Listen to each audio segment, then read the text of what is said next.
আসসালামু আলাইকুম। কে আছেন আপনারা? আমার বাড়ির ছাদের নাই গাছে বালি করে নাই ধরছে। আজকে পয়লার যে নাইটা ধরছে ওটা তুলে আন্দার জন্য করলাম।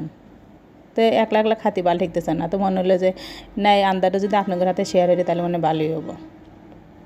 আর তাই আইসালের উপর কারাই দেওয়ার মধ্যে তেল দিলাম, তার মধ্যে হলুদ দিলাম, তারপর দেখেন মেলাটি বাটা মশলা দিয়ে ডাইলে দিলাম, পেঁয়াজ দিলাম না, দিয়ে আবার মনে করেন না যে পেঁয়াজ দেয় নাই, পেঁয়াজের দাম বেশি তাই তা না। কাঁচামরিচ, পেঁয়াজ, আদা, রসুন বাটা সব কিছু একসাথে মিশে ওর মধ্যে ঢেলে দিছি।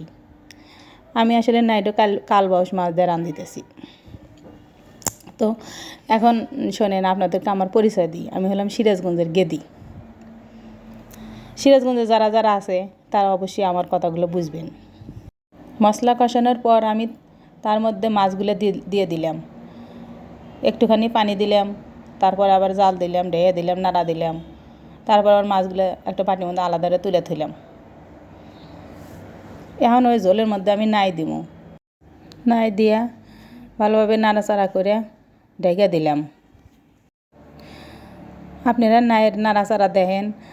আমি এখন আপনাদের হাতে কিছু কথা কই। আমি মেলা দিন হলে ফেসবুক ব্যবহার করি, কিন্তু কোনো সময় ভিডিও দিই না, শরম হরে।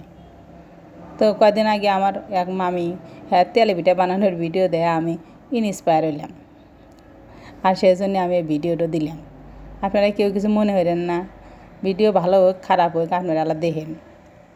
বোঝেনি তো, পয়লা ভিডিও দিলে কথা কথিও শরম হরে, আন্দাবাড়ির দেহাতেও শরম হরে, কেউ বানাইলো না হইলো।